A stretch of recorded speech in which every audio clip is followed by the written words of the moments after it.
Greetings, my name is Rudimentary Rob. Welcome to Scum 1.0. I'm just going to do a Let's Play episode and we're going to see how we go. Now, this 1.0 update was released within the last, 2 or 3 days. And I only just recorded this episode today. So, yeah, we're all going to experience this one together. I got to say, a lot hasn't changed, but by the same token, quite a lot has changed for, well, I don't know necessarily the better, but I'll let you be the judge of that. Now, I'm just fast forwarding through here the character creation. I usually aim for something vaguely in this kind of appearance. I wanted to leave the stats as all three, so basically I didn't want to move any attribute values around, but then I found there was something that I really wanted. I wanted some extra strength in case I come across a better bow. Yeah, look, there's going to be some irony in that a bit later in the episode, but we'll wait until we get there. For the moment though, we are focusing on making sure we have good endurance, we have really good melee weapon skill, and a bit of a departure for me, but given the whole addition of NPCs that want to kill you, as well as bears and wolves and puppets and sentries and drones and, well, you know, basically everything in this world does want to kill you. I thought I might go for a bit of a stealth build and see how that works. Now, I'm not doing the new player protection, and we're just going to start the game off pretty much exactly as we normally would, and we will we'll explore this 1.0 of Scum. Alright, I elected to chop the little, there's like a animated cutscene that plays in between, you know, hitting the launch button, so to speak, and this particular aspect of the whole parachuting, hopefully not to your death, part of your introduction to Scum. Now, look, there was a naughty word in there, and honestly, I couldn't be bothered just working my way around trying to censor it. And look, one naughty word's usually not enough to have any impact on your, you know, issues with getting videos left up and not, you know, taken down, blah, blah, blah, blah, blah. But look, when I'm doing my own videos, I do like to keep it as clean as possible. So, yeah, anyway. There'll be plenty of opportunities to see what that cutscene looks like in the future. I'm sure this won't be the only, you know, Scum inmate I end up creating over the years. Now, one thing, and I'm going to report this as what it is, it's a bug. I made a special effort to turn Dina off before I even created a character. I have parachuted in, and Dina is in my ears. Dina is loud, obnoxious, annoying, and unwanted, and I have got Dina turned off. So, Deb's not good enough.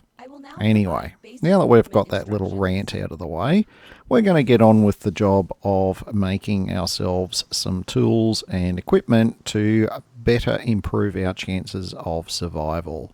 Dina notwithstanding. 32% higher just by not standing still.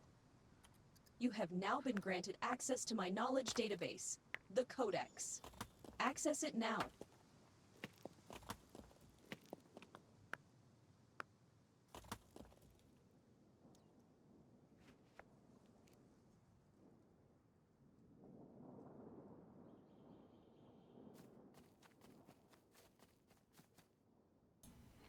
Alright, the whole getting set up, it's just a routine you get into when you're playing Scum.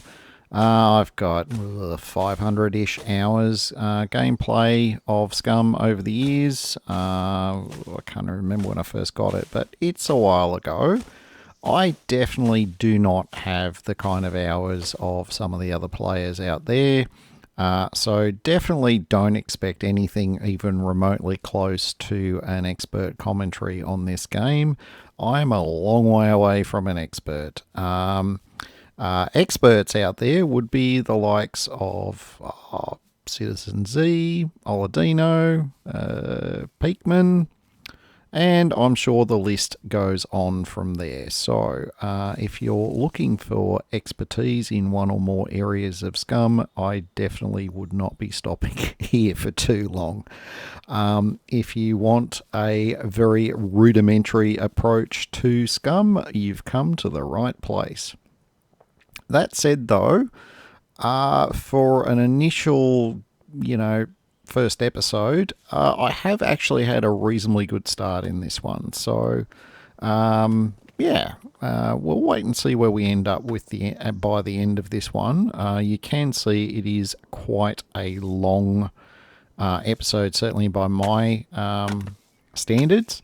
I have done a little bit of light trimming here and there where I'm kind of running from place to place and basically nothing happened other than running from place to place. The whole play session was close to 2 hours, so I've trimmed it down as much as I can, but I've left in pretty much everything else that I've done. So yeah, first job here, we made ourselves the stone knife. With that, we can chop up a couple of bushes. We can make ourselves some improvised rope. We can make ourselves an improvised axe. And we're going to make ourselves a bow, even though we don't really have anywhere to put arrows just yet. So that's pretty much summing up what we're doing right now. Yeah, we'll be at this for a little bit longer, and then we're going to move off.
Alright, we got ourselves our axe, our bow, and a couple of little sundries left over.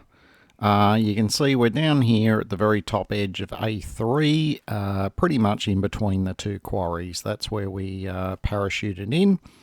Now, the two quarries, yes, physically I was probably closer to the northern quarry, but the northern quarry's got a bit more to it, and it can be a bit trickier to get in there with the generally higher puppet count that you tend to get in that quarry. So what I'm going to do, I'm just going to clear out these couple of car wrecks. Mostly there's not a lot in these that I'm going to want at this stage, but having a little tiny bit of scrap metal with us may help us out down the line. Once we've Secure cleared channel this out, closed. we're going to head to the southern quarry, simply because it's got a little office building that's reasonably close to our entry point, and generally speaking, it has a lot less puppets in it than the northern quarry. And given we aren't too well equipped at this stage, I want to limit our puppet exposure, at least for the moment. Now, in our running over to the quarry, I thought I'll pause here for a minute and I'll go through and just show you what my settings are. Essentially, they are the defaults. Now, I don't know if they're proper defaults. I mean, they look an awful lot like proper defaults, and generally when there is an update, it usually resets any of your old preferences. So I'm going to assume these are defaults as far as server settings go. You look, everything's, 1 and -1, and this is off and this is on, and for the most part everything is on, including beepers and sentries, and puppets can open doors, puppets can go through walls. Not walls, well, they do that naturally, although I haven't observed it in 1.0 yet. Sorry, vault through windows is what I was trying to say. We've got health multipliers at 1. We've got lock containers on. We've got just the default map. We haven't done anything to alter whatever the default settings are. So if we have any, we'll say, unintended experiences, well, we can't blame our settings, because these are the ones that the devs gave us by default with the 1.0 install. So, got that little disclaimer out of the way, we can get on with the task of getting some equipment and exploring Scum Island with a fresh set of eyes.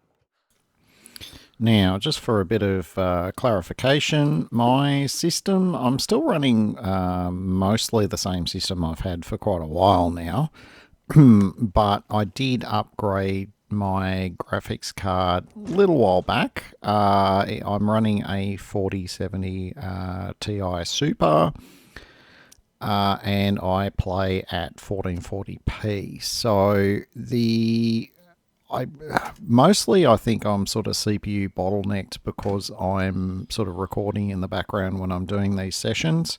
The frame rate's pretty good. It's quite serviceable, but the only because I've messed with the graphic settings a little bit. So I'm generally running fairly high, but like I'm running high for most of the settings, but I'm not running very high. So look, if you've got a top of the line computer, I'm sure your visual experience will be better than mine, but even with the settings I have, even with the systems I have, it's still a visual improvement over pre 1.0 Scum. So I am appreciating the extra level of pretty that the game now has. That said, though, everything we've seen so far in terms of locations and items really is no different to pre 1.0. We've just got prettier textures so far. Now, from what I've been told, there is some changes in house layouts, and we've got these secret bunkers and all sorts of other little things that they've changed around the map. In this particular area, I'm not really seeing much evidence of that at this stage. That said, though, I mean, there's probably not that much that they'd want to change in terms of the quarries. The quarries have been pretty mature with this layout for quite some time. But we may, minor spoiler, we may see some evidence of that when we move on from here and we start looking at some of the other buildings. So, yeah, stay tuned for that one. In the meantime, I'm very much trying to avoid attracting attention to myself. So there's a bit of me walking around just trying to get a sense of, well, at what point am I going to be attracting puppets, because I don't really, like, killing puppets is kind of an essential, but I don't want to get myself out of my depth as I tend to do in some of my playthroughs. This time it's just slow and steady, and right now I'm kind of getting a sense that the stealth settings are actually having a bit of an effect. So now I don't know if I've got a bit of a system bottleneck issue, because swinging the axe felt a little bit slow. Now I haven't played single player in forever, and I've played a lot of the Scum I've played over the last 12 months has been on servers that are definitely not in Australia. I've been playing on European servers with, Oladino and the likes. And I just get used to a certain amount of latency on those servers, usually 200 to 300 ping typically, and that does have a bit of an impact on, you kind of build in a bit of delay in your, I'd better swing now so that I connect at the right time. So coming back to playing single player, I'm kind of expecting everything to be quite immediate, and so far it's not really working out that way. In terms of the axe, maybe there's a bit of an extra delay there that I didn't remember there being. Maybe I'm just too rusty for my own good. Look, it could be a little bit of column A, column B, column C, Any and all of these things could be contributing to my perceived experience here with not getting the axe to connect with the puppet exactly when I thought it would. But that's all right. It didn't kill us. Yet.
All right, here's a decent session of me, humming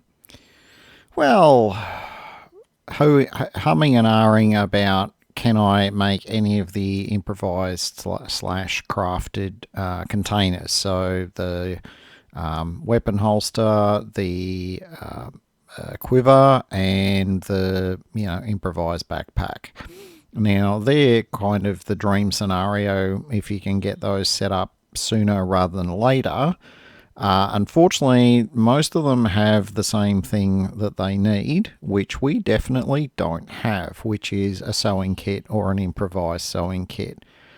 Honestly, retrospectively, I can say picking up that zombie skin was an absolute complete waste of time and space, and you'll see why by the end of the episode. But I probably would have been better served to keep the toolbox, but look, I'm allowed to be rusty. I'm allowed to do things in the rudimentary style, and that's my brand, and I'm going to stick to it.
I see Scum still has its old habit of the puppets not necessarily spawning in straight away when you get to a location.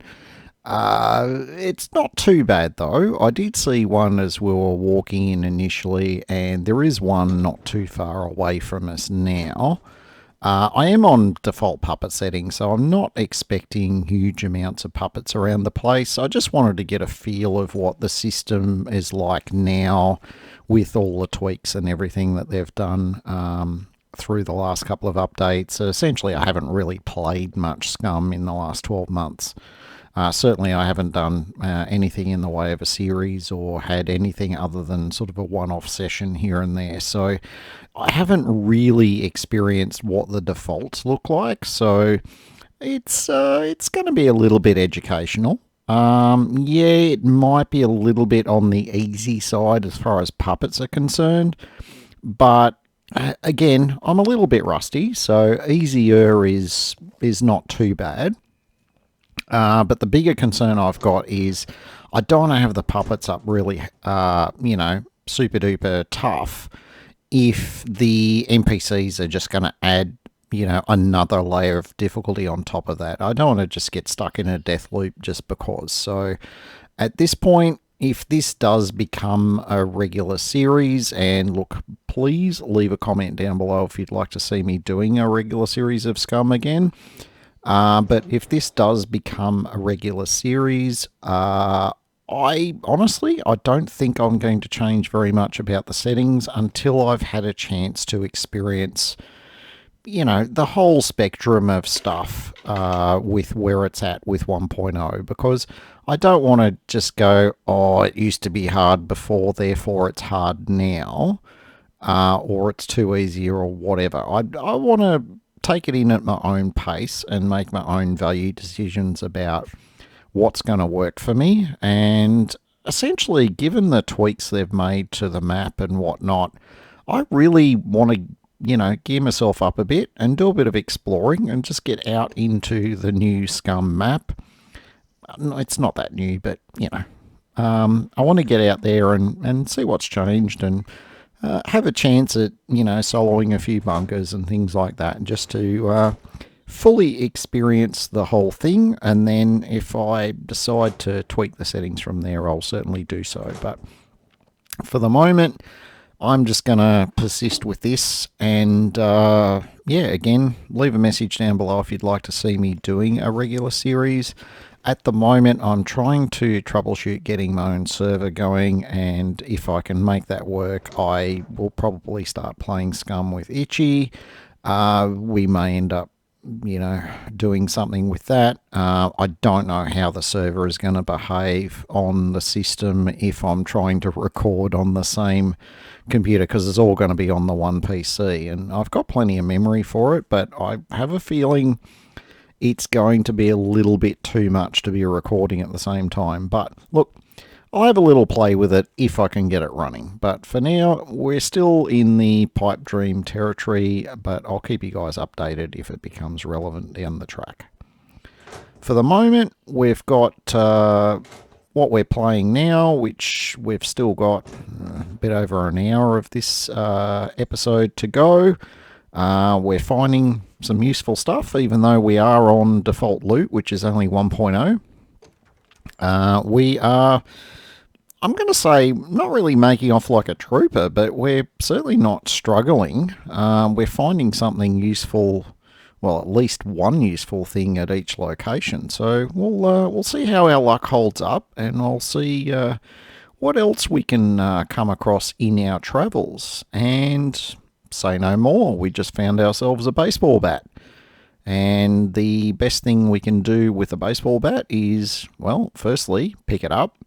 But secondly, and it does take a moment for the rust to fall away from my brain, but yeah, I've got a nail on me. So it's quite obviously we need to put nail plus baseball bat together to get ourselves a better melee weapon, which, don't worry, you won't need to shout at the screen very long for this one. We'll get it sorted here in a moment. In fact, say no more, we're going to make it now. So with that out of the way, I am definitely going to be feeling a bit more confident with dealing with puppets moving forward. So hooray for that.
Yeah, I really wish I could find another bag. Look, the Sporin's awesome. Love it to bits, but I need something else, or even a jacket or something that I can just carry extra stuff in.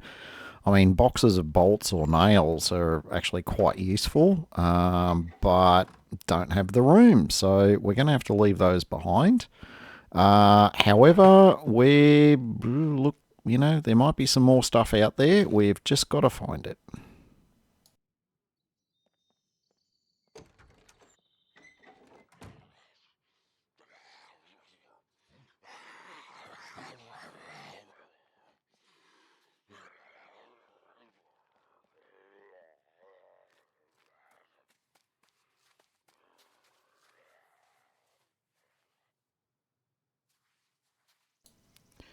And he's gone. Yeah, I don't know where that puppet ran off to. I'm pretty sure he was aggroed on me, but he went a very strange way to try and get to me. And then he's de-aggroed. So, look, was there a puppet committee that he had to attend? Don't know. Look, jury's out on that one. I'd pretty much finished with that quarry, at least as far as I was concerned. There was another office area that's further in, but it's only going to have more or less the same as what I'd already been finding. So I didn't really feel like going that further into that quarry was going to yield me the sorts of things that I need. And yeah, as our little prompt has just reminded us, we are actually thirsty. Like, we did find a snack in there, but we have not found anything to drink yet. So, what I'm looking for is any little village houses, that sort of thing, because we're going to find clothing. We're going to have a better chance of finding like a bag of some sort. And most importantly, we're going to be in a better position to find more food and fluids of some sort. Or even if we're just got to suck some water out of a watering can, however we find it is good enough for me at this stage. So we've just headed down. I've just skimmed a bit here because it was just me following a road, and honestly, it's not that stimulating. But at the end of this particular road, we have ourselves a little village. And this is the kind of thing that you're going to want to find fairly early in your Scum playthrough, simply because on default settings, you generally only have to put up with one or two, maybe three puppets. And often there are fruit trees of some sort. Here they're olives, which are, they're okay, but in some of the other climates you will get fruit trees with like, pears and apples and things like that. So they are definitely worth visiting. And look, even on loot setting 1, we ended up with half a dozen olives on this tree. So you can do okay out of them. This will give me a bit of a snack for a bit, but we still need some fluids. And actually think now in retrospect that I think olives actually make you thirsty, which will explain why my fluids have started dropping precipitously. So yeah, anyway, I'll keep that in mind for next time. The other thing you can look out for is these little greenhouse kind of arch things. This one didn't really have anything in it. Some of them do. Just remember you can't eat the raw potatoes without doing bad things to yourself, but there are other vegetables that you can have raw, if you need them. Yeah, this one definitely doesn't seem to have anything of any value in it, so that's all good. That's our second wheelbarrow. I think the game is trying to tell me that the only available vehicle option I'm going to have in this playthrough is a wheelbarrow. Well, I'm sorry, but I want something with an engine. And that engine to not just be me pushing a wheelbarrow. So I'm gonna do a hard no to those wheelbarrows, and we're gonna hold out for something better. And I'm not going to spoil anything at all. You're going to have to wait and see. Now, in the meantime, I am starting to see differences, maybe not completely in layout. I mean, some of the stuff has been moved around. I think the rooms are vaguely similar to what they were before, but a lot of the furniture has been retextured, stuff's been rearranged. I did find a lot of places where doors, like internal doors, were boarded up so that you couldn't, go through. All the cupboards are a bit different. You can see these broken down fridges and broken down stoves. The cupboards are interesting. Now, whoop, did you see that? Yep, there's this corner cupboard now.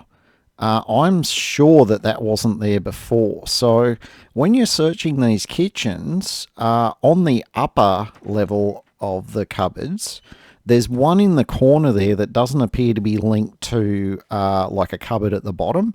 And so in the, prior to 1.0 days, I used to just run through and just check, you'd only mouse over the bottom cupboard because searching the bottom one searched the top one as well. Well, not anymore. I'm going to be searching the top ones now to make sure I don't miss that one in the corner, because that's awesome. Another thing in the corner is this little TV unit. Some of those have had things in them, but on my loot setting, it's not that common. But then that could be said for just about everything else in these houses. Anyone know their Latin? Sic itura ad astra. I know Ad Astra was a movie, but I don't know what Sic Astura is. Comment down below if you know what that means. I imagine it's something Scum related, and if it has profanity in it, then do your best to try and censor it in your comment, so at least we get a bit of an idea of what it says. I mean, generally Latin is...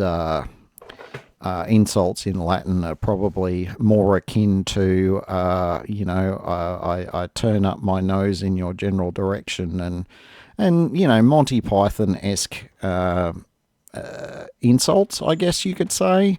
So I'm reasonably common that it doesn't have any naughty words in it. So yeah, just anyone who knows the meaning of that, leave a comment down below. And I'm sure we'll all get a bit of a laugh at the fact that it's a Latin reference to some yokel/hick who's riding an ATV. Anyway, we are continuing to have a look around our little village here.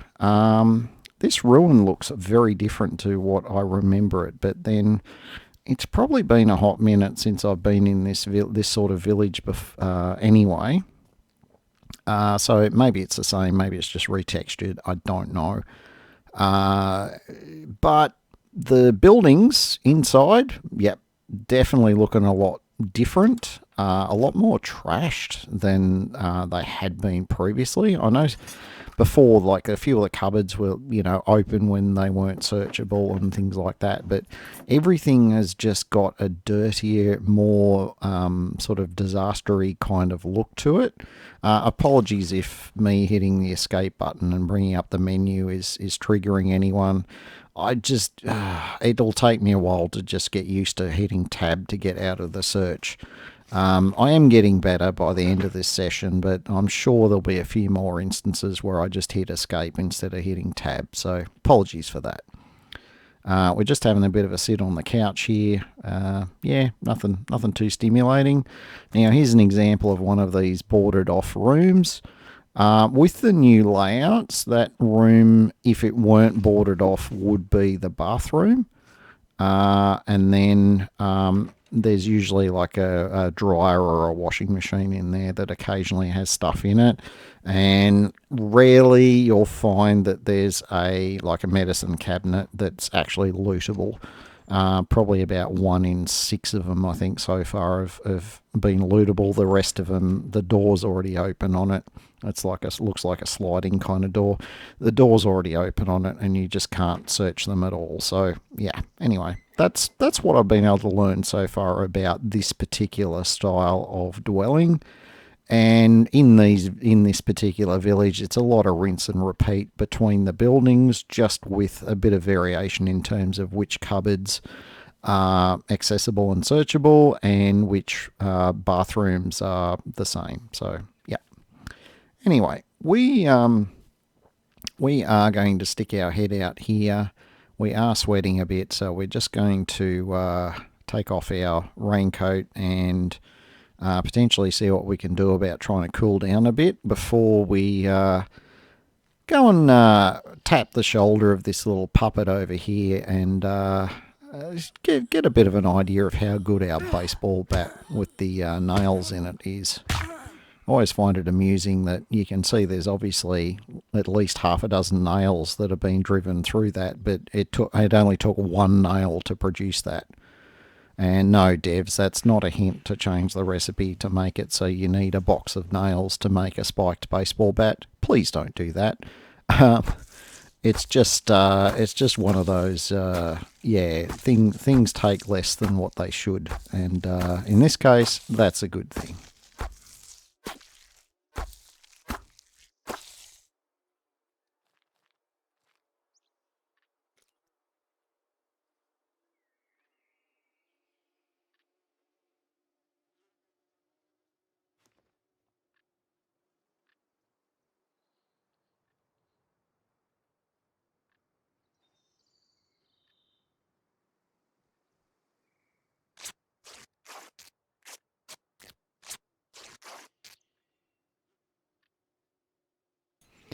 Alright, welcome to another session of Rob dithers around trying to do fancy things.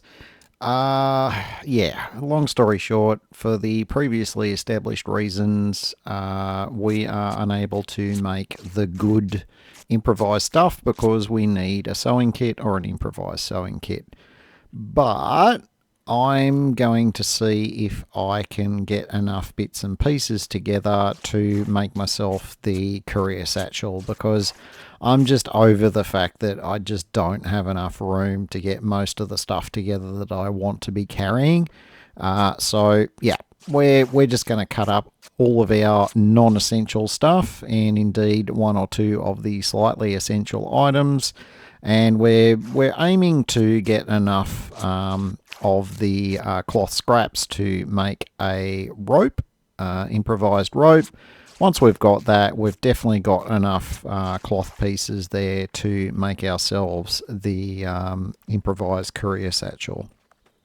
And yep, there it is. We'll whip that one through, and that will give us somewhere to put some slightly bigger items. And oh, look, stranger things have happened, but I might even get round to making some arrows. Whoa.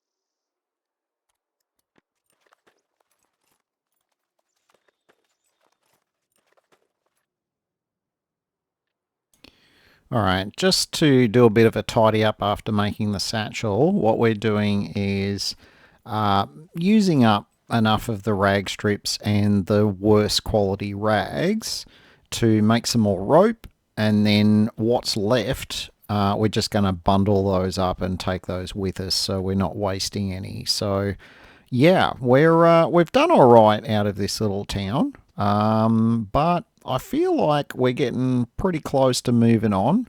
There is another couple of little sheds here we'll check out first, so we'll get that underway here in a moment. And look, fingers crossed we'll find some really good stuff. But on this loot setting, I'm not holding out too much hope. I think it's a bit of a slow and steady wins the race kind of setting.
Now, this is something I'm sure the devs will end up locating and fixing, but there's one of the puppet spawn locations where they always get stuck, and it's on this chair slash table that's here.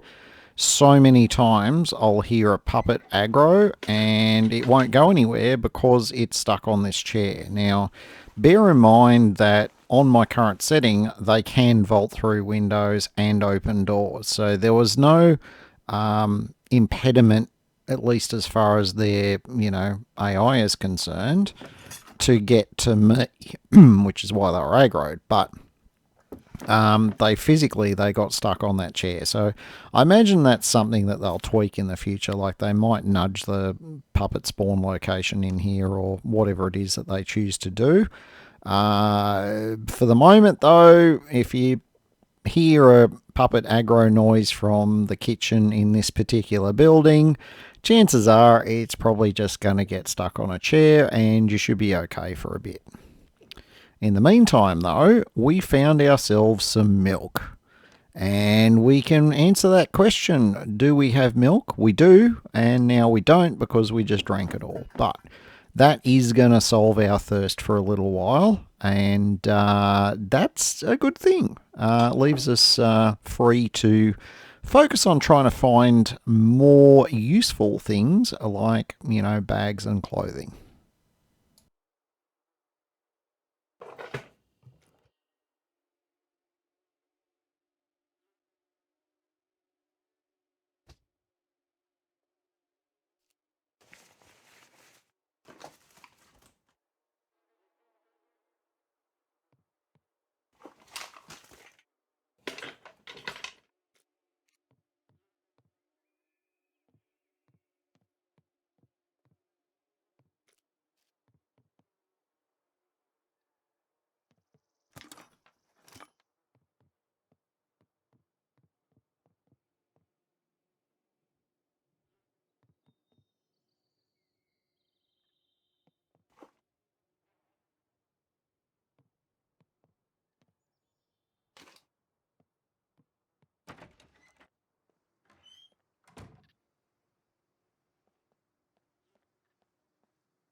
Yeah, okay. That tower was pretty stingy.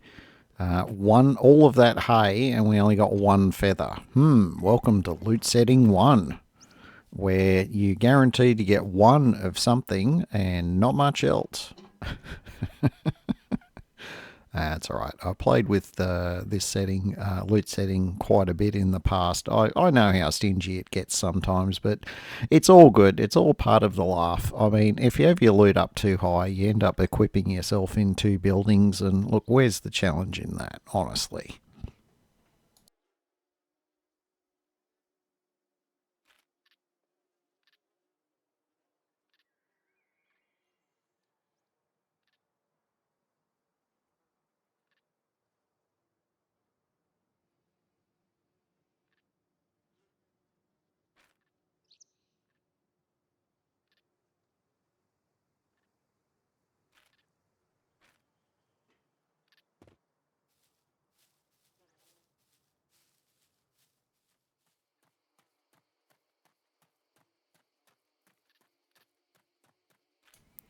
Now, I've been trying to stay away from the bigger towns because, well, more puppets.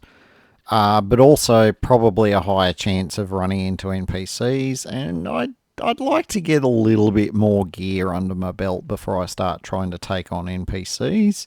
I mean, look, I haven't even pulled my finger out to make any arrows yet, so yeah, we're gonna stay away from the more challenging areas for a little bit. So you might be thinking, well, what the hell am I doing outside of a bunker? Well, I'm not that familiar with this particular bunker. So, firstly, I was just doing a bit of external research just to establish whether it's an abandoned bunker or not, and it does not appear to be an abandoned bunker. And therefore, it might be on my to do list, if I decide to continue with this and make it a series in the future. But for the moment, we're just here doing a bit of research. Now, you might be thinking, well, does the stealth actually work? Well, there's a puppet about 5 yards in front of us. I'll let you be the judge of how good my stealth is.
All right, that's enough time spent researching the outside of that bunker. As I said, I might come back and check it out at a later date. I think it's time that we moved on, and I've decided to head up to this particular village to, well, as the lovely Oladino would say, well, hello. Yeah, this is the modular tractor, which is now finally in the game from 1.0. Now, the tractor was an unbelievably useful piece of kit if you wanted to move things around. So, if you're base building, the storage on this thing is basically unequaled. The speed, very easily equaled. The noise level, I think an atomic bomb going off would be quieter than what this tractor is when it's going full tilt on the road. So, not the stealthiest bit of kit to be getting around, at least in the old game. Not sure what it's going to sound like with 1.0, but look, I don't have high hopes that it's going to be anything other than the loud piece of farm equipment that it is. Now, I'm kind of keen that we're going to see if we can actually get this tractor running. Now, it's not running at the moment. I honestly, this is my first encounter with a modular tractor. So I'm not entirely sure what it's missing. I can tell at least it's missing a battery. I don't know if there are additional aspects to this that we might be missing, so like an alternator or anything like that. Now, it does have a seat. It does appear to have four wheels, although now I think about it, I'm not sure if I went around the back and checked the other side, but it's got at least three wheels and it's got that storage container on the back of it. So it's in a really good state. If we can work out what we're missing, and then actually, never mind, I did see the other wheel at the back on that side. So if we can work out what we're missing, this thing will just be the duck's guts. when it comes time to make a base. But again, all of this is just provisional on whether we decide to go ahead and actually make this an ongoing series in this save game. For now, though, stuff's looking pretty good, I gotta say. So I'm getting some good vibes about this village. So we're gonna finish unloading what we can into the tractor, and then we're gonna go and check out the rest of the village and see what other wins we might be able to come up with.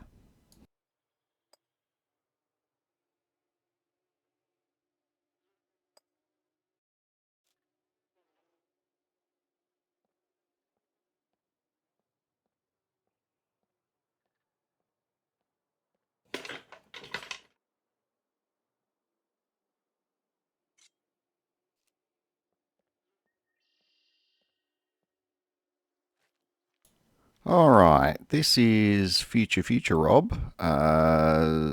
Probably sounding a little bit croaky. Minor disclaimer: the commentary for this, video has been done over about 3 or 4 sessions at this stage.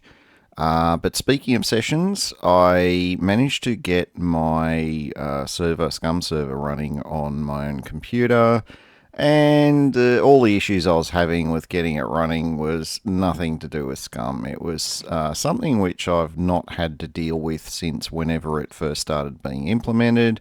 But my ISP uses something called CGNAT by default, and I had to ring them up last night and opt out of it. And long story short, turning that off as per the Scum, the server guide.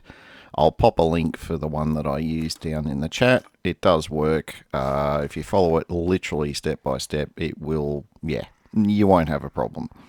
But anyway, once I had that turned off, it worked, and I ended up playing until midnight, oh my god, with Itchy, and I've got some experiences to relay from that. Now, the server settings, I did mess with the server settings a bit. Itchy hasn't played Scum in an eternity, and he's definitely meets the definition of rusty. If you think I'm bad, anyway. So I did have sentries turned off. I did up the loot from 1 to 2. I did turn off puppets being able to go through doors and windows.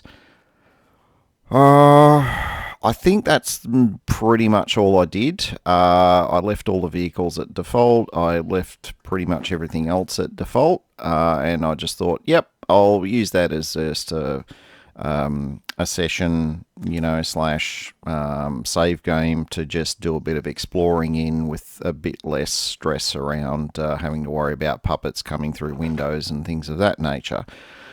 So that's how we all started out, and I think it was about 9 o'clock by the time I actually got the server settings worked out and the whole internet service provider thing sorted out. So I got a solid 3 hours, I'm going to say. And in terms of equipment, probably slightly more advanced than what I've got on me in this save game. But only just. Like, I've got a hiking backpack, I haven't got the sporran bag, I've only got the waist bag, and I've got some slightly better clothing, but other than that, it's pretty much bang on what I've got here. So I haven't got a gun yet. I have got a boat. I've just finished making a chest. I've transferred all my bits and pieces into the chest, and that's pretty much where I'm at. So not too dissimilar to here, just with I got a boat instead of a tractor. Whoop-de-doo. Anyway, that wasn't the experience that I was going to relay as part of my rampant ramble in this episode. What I was wanting to provide a bit of intel about is the NPCs. Now, I'm going to predict here that there are a few people that probably aren't going to like the NPC experience. Now, I'll give you a bit of background on where I'm coming from in terms of these survival games and having to deal with NPCs that shoot back. Probably the closest parallel that I've got would be playing and I've just forgotten the name of it.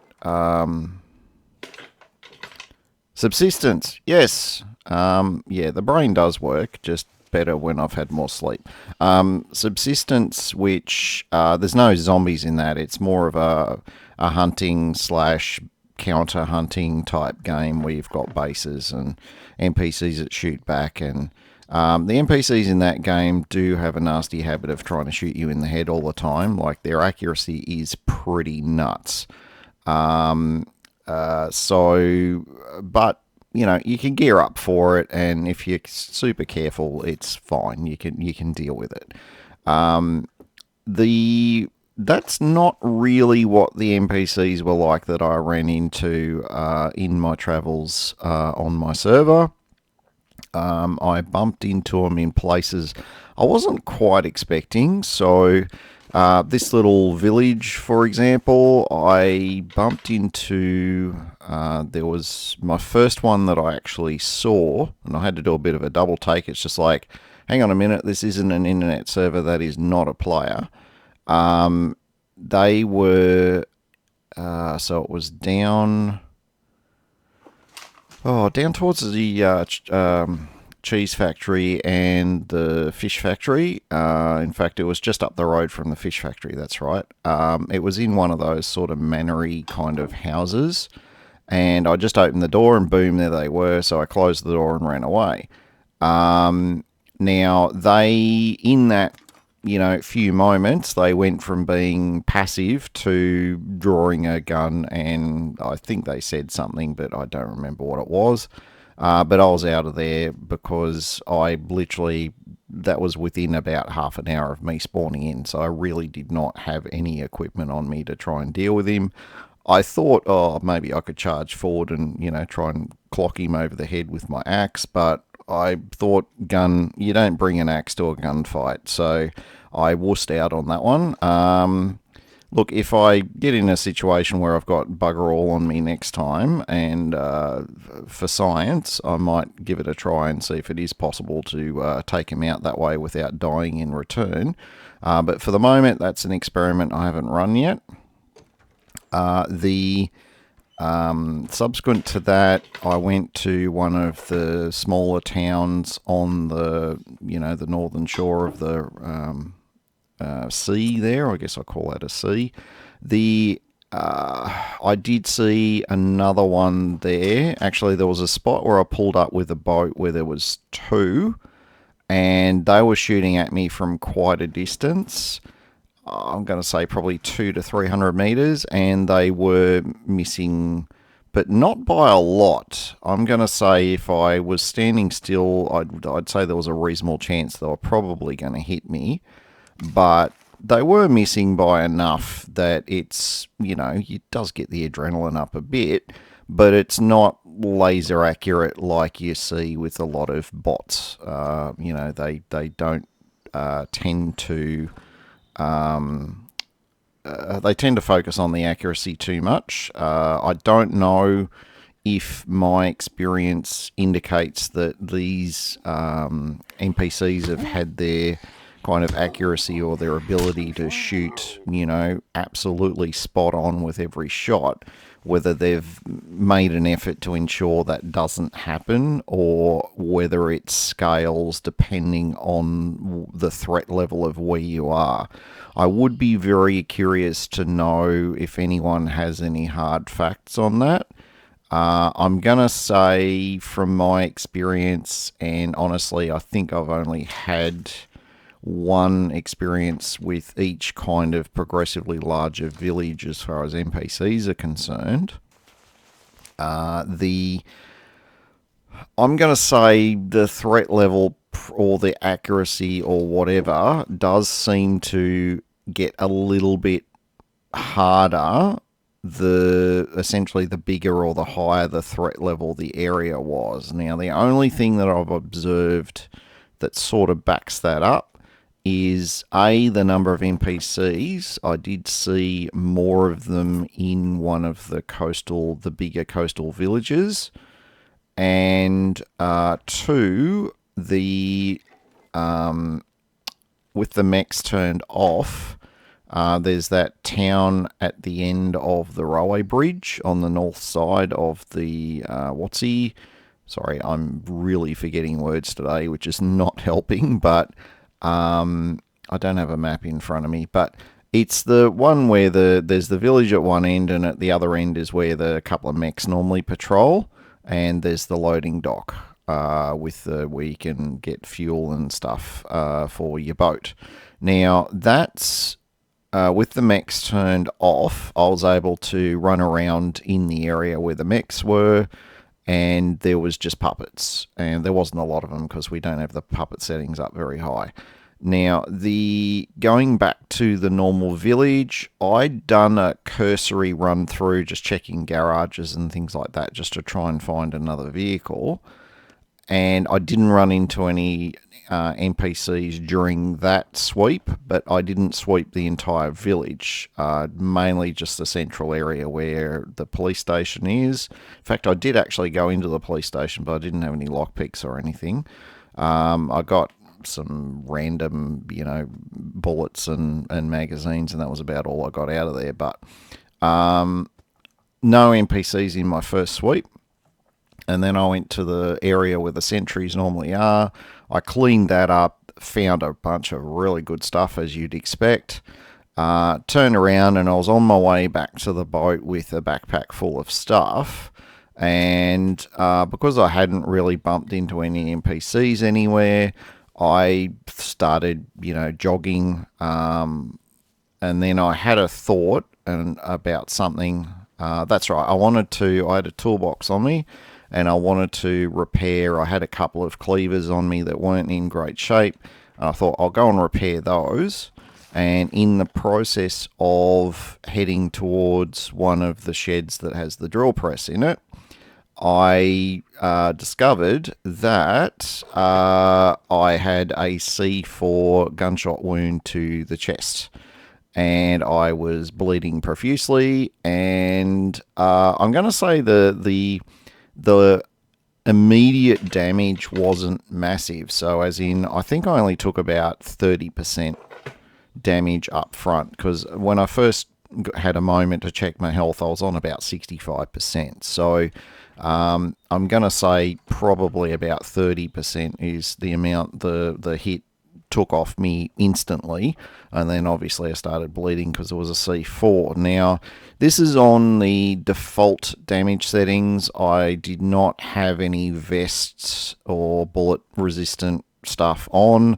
It was just, reasonably lightweight clothing like I've got on here, and I had a biker's leather jacket on, and that's it. I don't think any of the clothing specifically provides you with any amount of bullet protection. Again, if you know something definite, and you suspect that layering up might help in some way or another, leave a comment down below and let me know. I'd be very curious.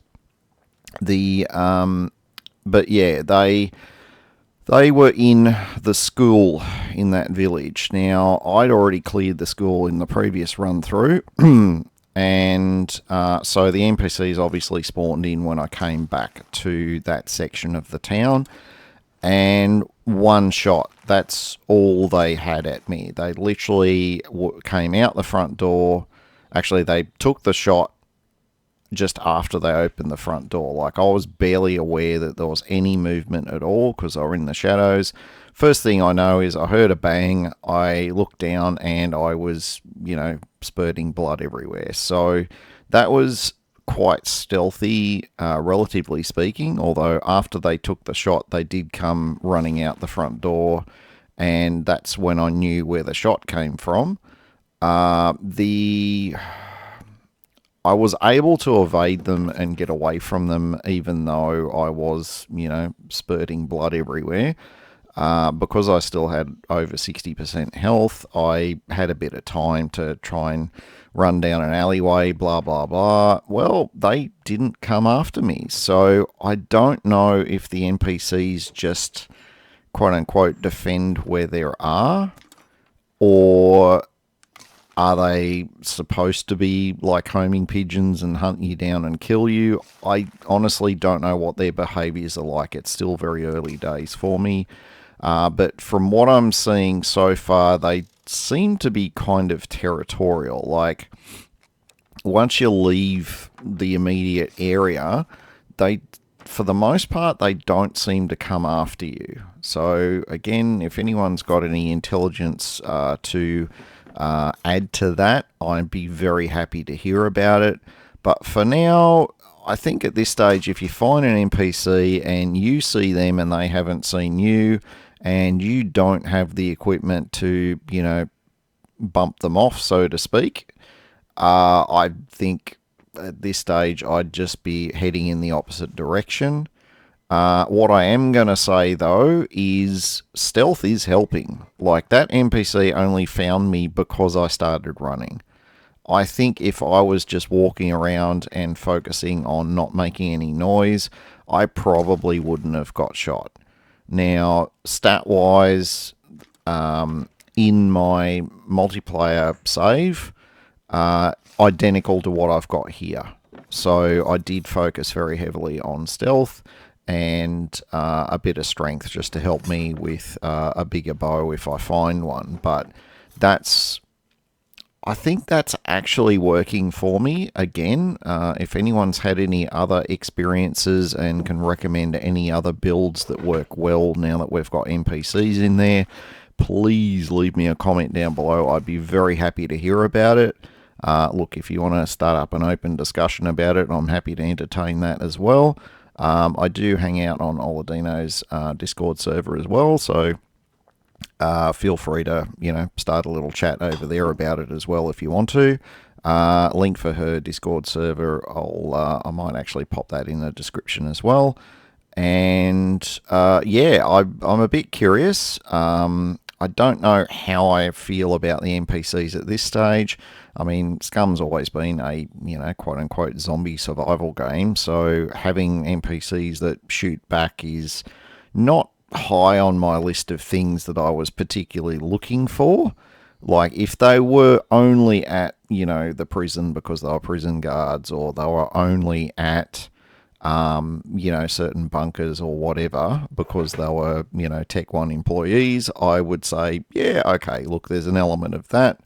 And, it's a bit in line with having the sentries there and, drop ships at abandoned bunkers and that sort of thing. It's sort of in line with that sort of thinking. Or if they are in the city in, police stations and things like that, yeah, okay, I could see that. But on the other side of the same coin, I can see what they're doing with the whole, once you've watched the intro videos, you get a sense that what they're actually, the aesthetic they're going for is more of a Hunger Games, obviously it's a simulation, but they're, the people running the simulation are actively trying to provide entertainment for the people that are watching. And so they're making the game in a way where it is, literally trying to kill you, or it's trying to, make you run away or whatever. And part of that, like in Hunger Games when they summoned the dogs, in this game it's now randomly summoning NPCs when you least expect them. So if that's all it is, look, I might adapt to it over time, but if there's more to it and, you're going to have roving gangs that are actually going to try and hunt you down, yeah, I think that's something that I'd probably want to actively turn off.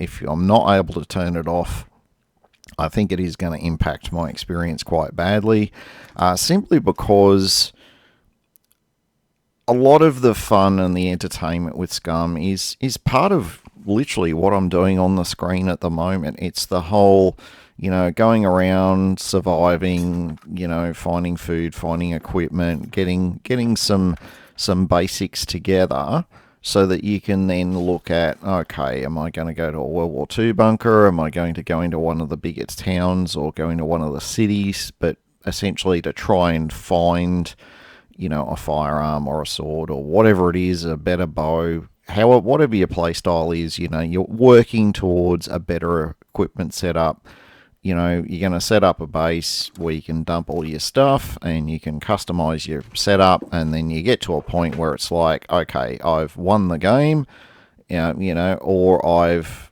got myself to a point where I can start running bunkers or whatever. You know, whatever your play style is, it fits quite well. And that's the way I think about Scum as well, because I don't do PvP.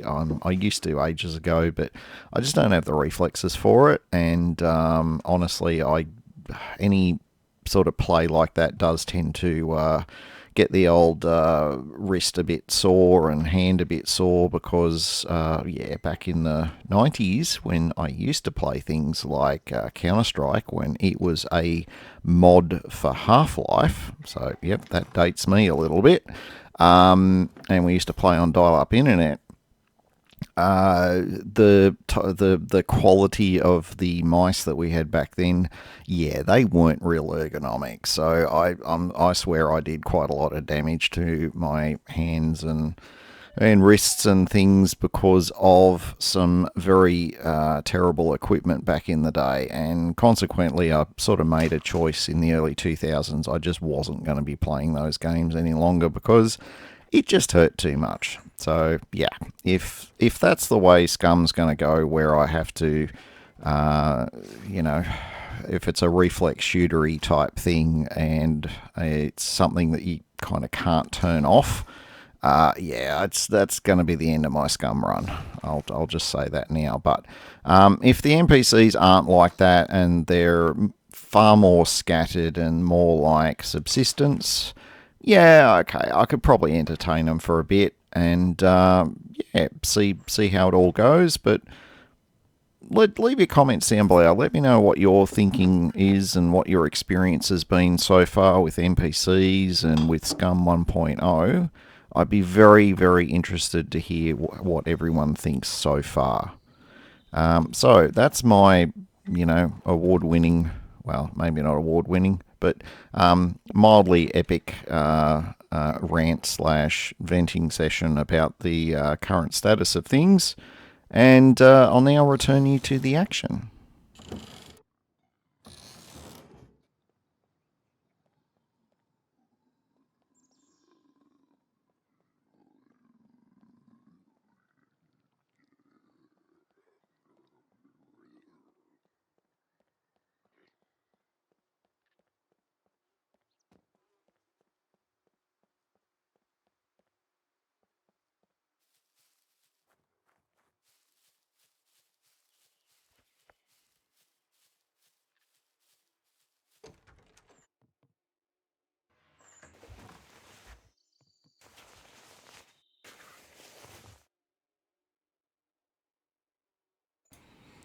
Well, apparently I can find a needle in a haystack, but I'm struggling to find any feathers.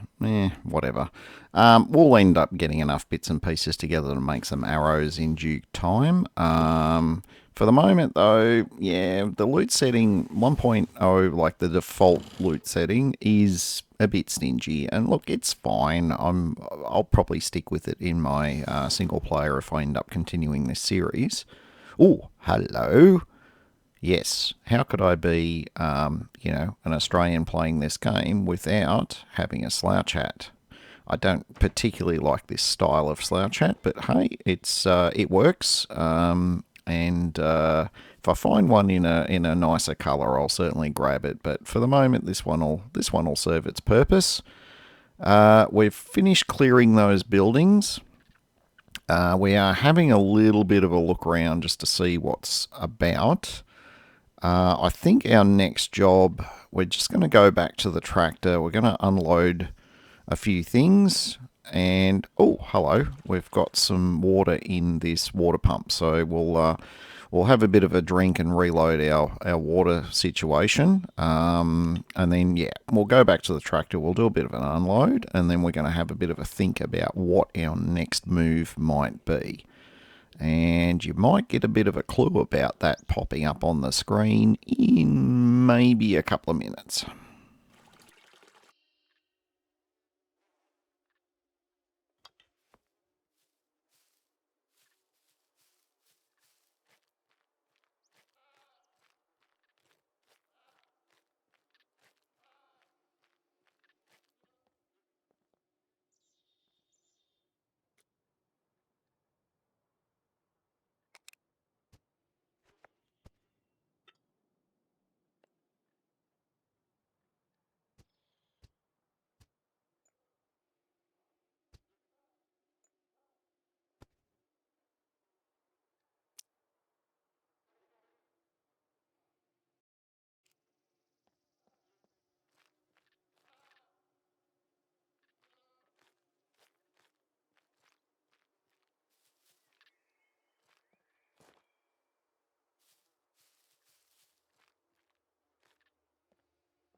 Alright, inspiration for next task appearing on the screen in 3, 2, 1.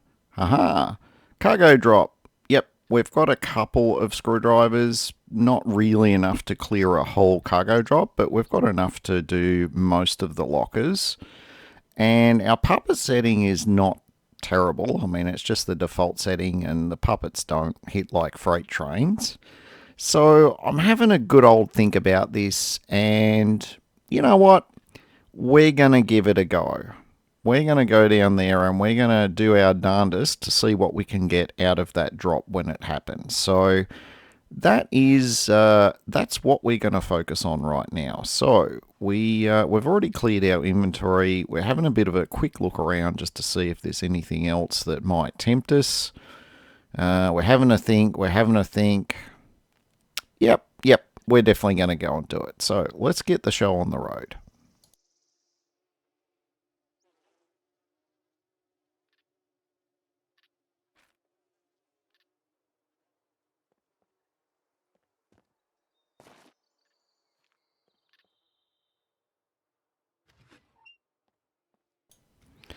Oh, yeah. Not much good heading off with a bow on our back without some arrows. So, there was a massive arrow making montage, and I ended up with close to 2 full stacks of arrows. And we rearranged our kit. We left the axe behind because we basically wore it out making the arrows and chopping bushes down and all that other good stuff.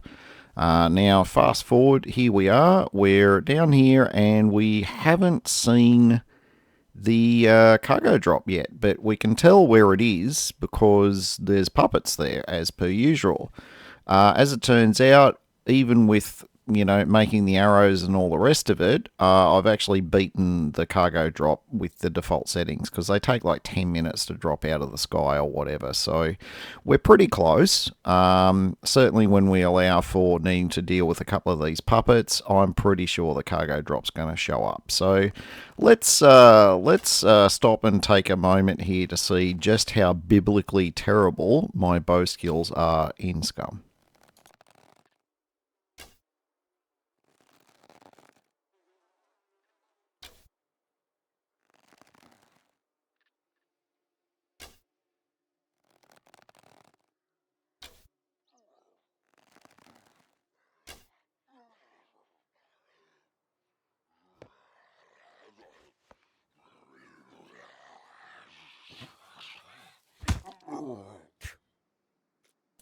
So I think that will address any concerns about why I made so many arrows before coming to this cargo drop. Yes, I knew I was going to have a lot of puppets to deal with, but yeah, I also knew I was going to do an awful lot of missing as well. It's okay. I do gradually get my eye in. With the shooting into the grass like this, I wasn't really seeing the arrow drop off, so it was kind of hard to judge how much I needed to sort of allow for. Playing games like Valheim and whatnot, the path of the arrow is a lot more obvious, and so it's a bit easier to get your eye in with those games. But with Scum, depending on where you are and what your settings look like, it can take a bit to get your eye in, so to speak. Now, I did actually hit that puppet, but with the stealth setting I've got the way it is, he had no clue where that arrow came from, and they're clearly not intelligent enough to work out. Look, the arrow's sticking out of me in that direction, therefore that must be where it came from. So let's just hope the devs don't work out how to make the puppets realise that kind of key information, shall we?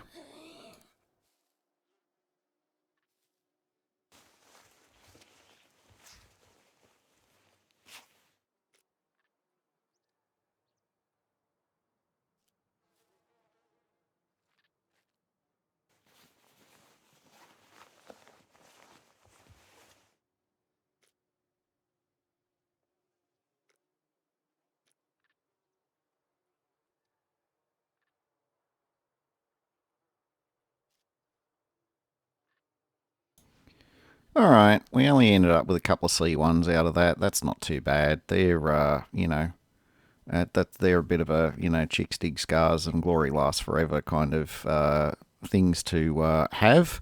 Anything more than probably 3 or 4 C1s is probably worthy of my attention, but for the moment, 1 or 2, don't care. We're going to have some more puppets here to deal with. The fact that we've got all these bushes here is actually doing us a bit of a favour. It even shows you in Dina and a few other places that bushes are there to, thwart the efforts of the puppets to locate where you are. And if you're in trouble, you should run through a bush because that will confuse the puppet.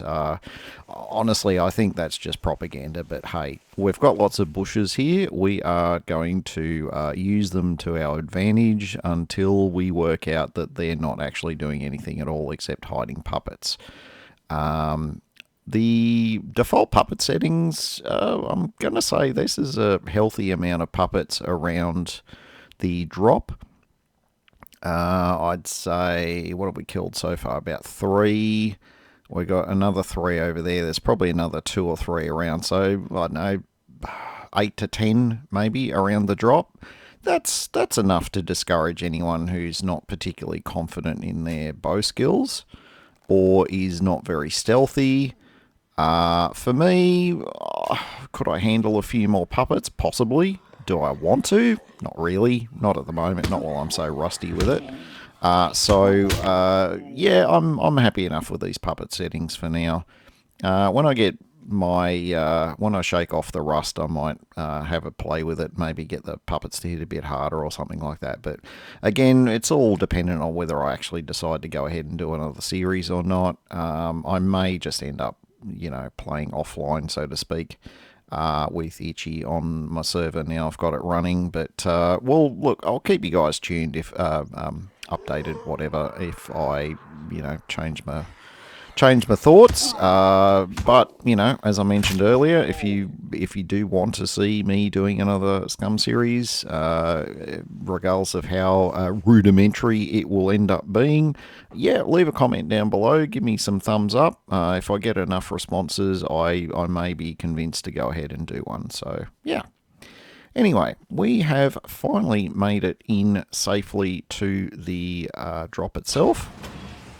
There is still a couple of puppets out there, but we don't really need to deal with them at this stage. This is the advantage of having a half decent stealth. I don't have to. I don't have to go to too much effort to actually avoid the puppets if I really want to. Now, we've got only 5 screwdrivers, so we can open 5 out of the 6 of these, assuming I don't fail, but honestly, I haven't had much trouble picking locks for ages. It doesn't matter how rusty I get, I'm still usually reasonably good at it. Certainly not on the scale of the guys that do base raids, but, I go alright. Let's see what we can end up with. Now, our bag space is a little bit limited, so I'm kind of hoping we do get a bag out of all of this, but I'm not holding my breath.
Alright, I elected to speed that whole section up because there's so many layers of Scum Tetris trying to work out what I wanted to take and what I wanted to leave behind.